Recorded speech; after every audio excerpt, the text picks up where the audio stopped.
Bonjour, vous allez regarder une capsule vidéo. Votre travail consistera à prendre des notes à la suite de votre cahier. Il s'agit ici du cours, il y aura aussi une activité et le bilan. À la suite de ce bilan, vous aurez une fiche d'exercice et une correction détaillée. Déjà pour commencer, je vous rappelle que je risque parfois de bafouer, je ne reprendrai pas la vidéo, je vais essayer de m'adapter un petit peu aux situations qu'il va y avoir. Donc pour commencer,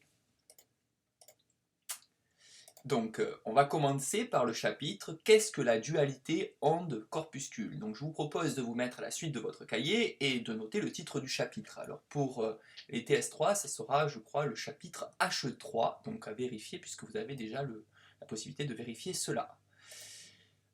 Pour commencer, nous avons vu dans les chapitres précédents la notion de diffraction. Donc, ici, on reconnaît dans la figure A, ici, la largeur de la tâche centrale.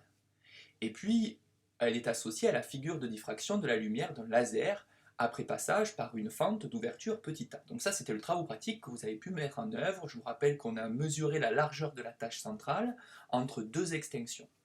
La figure B est la figure d'interférence de la lumière d'un laser après passage par une double fente d'ouverture toujours petit a et d'écartement petit b.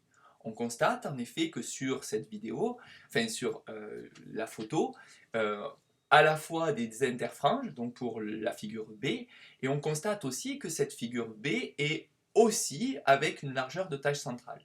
Donc ça, c'est un phénomène d'interférence associé à un phénomène de diffraction, puisqu'on peut la superposer à celle du dessus. On constate donc ici deux phénomènes pour la figure B, le phénomène de diffraction et le phénomène d'interférence. Je vous propose maintenant d'écouter une petite vidéo. Je crois que ça, c'était important pour comprendre la vidéo que nous allons écouter. Donc la vidéo dure un certain temps, assez longue d'ailleurs, je vous le dis. La vidéo que vous allez écouter sera assez longue puisque il y a beaucoup de choses à dire pour le bilan de ce chapitre. Donc je vous propose d'écouter le petit dessin animé.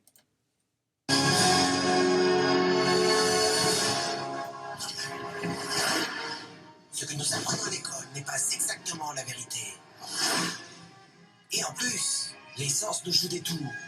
On doit se demander, quelle est la réalité dans laquelle on se trouve? Les physiciens modernes disent que ce ne sont que des ondes d'information. Dois-je les croire? J'espère.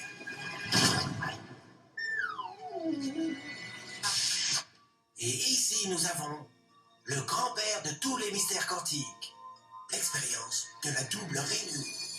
Pour comprendre cette expérience, d'abord nous devons voir comment jouent les particules ou les petites boules de masse. Pour l'instant, si on tire au hasard un petit objet, des billes par exemple vers l'écran, on voit comment se reflète un patron dans le mur de derrière, dans lequel il a rebondi et s'arrête. Là, si on ajoute une autre rainure, ce qui est logique est de voir une deuxième tranche sur la droite. Maintenant, tentons avec des vagues. Les vagues arrivent à la rainure, se propagent et arrivent au mur de derrière où elles acquièrent plus d'intensité. Donc déjà là, vous constatez que cette expérience, vous l'avez fait en travaux pratiques, enfin vous l'avez constaté en travaux pratiques, avec la cuve à ondes, vous aviez remarqué que si l'ouverture petit a est inférieure ou égale à la longueur d'onde, on observait un phénomène de diffraction, et ce phénomène de diffraction est valable pour les ondes mécaniques comme pour les ondes électromagnétiques. En face de la rainure, la tranche resplendissante démontre précisément cette intensité supérieure. C'est un effet qui ressemble à la tranche que dessinent les billes. Mais, quand on y ajoute la deuxième rainure, une chose différente se produit.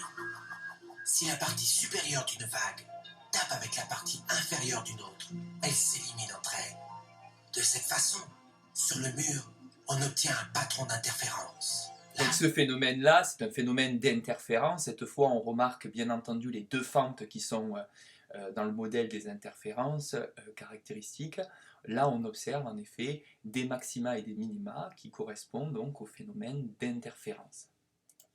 Où les deux parties supérieures s'entrechoquent, il y a plus d'intensité, des lignes resplendissantes. Et là où elles s'éliminent, il n'y a rien. Ainsi, quand on lance quelque chose, ou en d'autres mots, matière, au travers de deux rainures, nous obtenons ceci, deux tranches d'un coup. Mais avec des vagues, Le résultat est un patron d'interférence, comprenant beaucoup de tranches. Très bien pour l'instant. Là, nous allons nous faire les quantiques.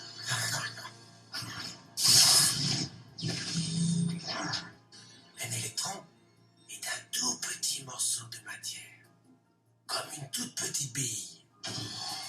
Lançons une rafale au travers d'une rainure. Elle se comporte comme les billes.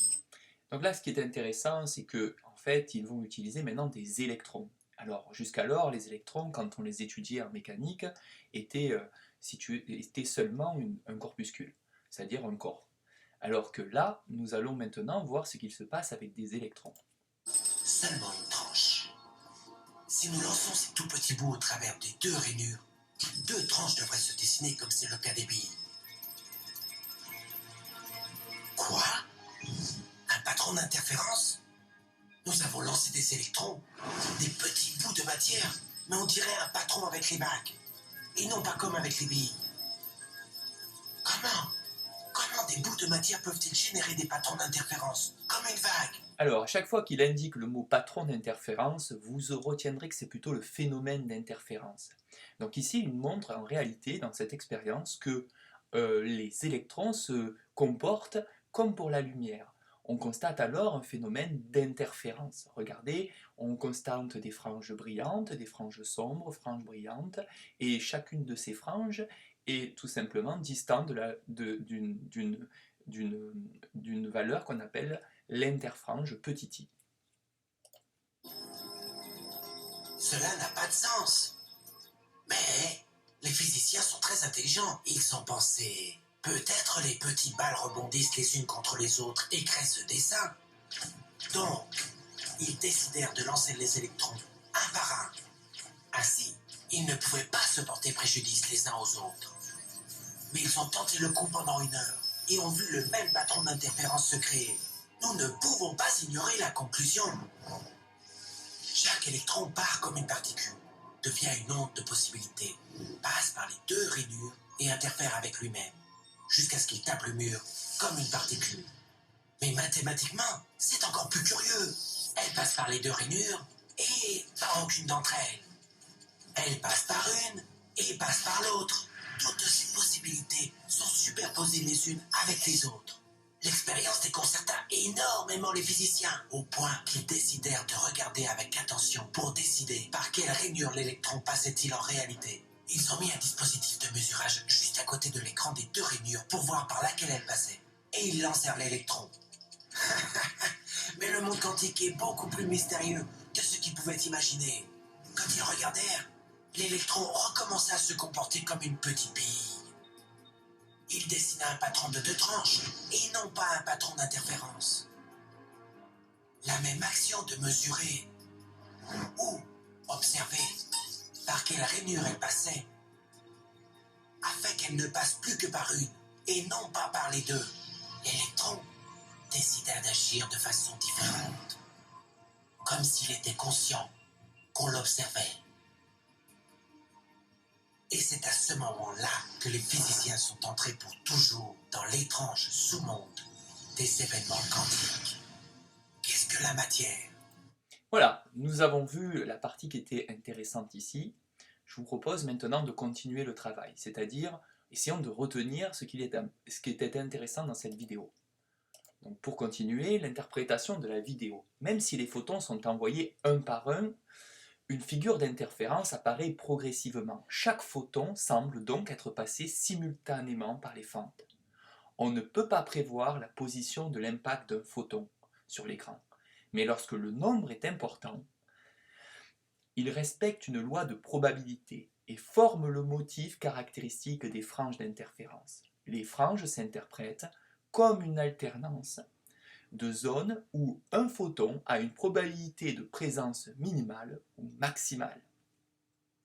Conclusion. Il est impossible de prévoir avec certitude la position d'un objet quantique. La notion de trajectoire n'a plus de sens.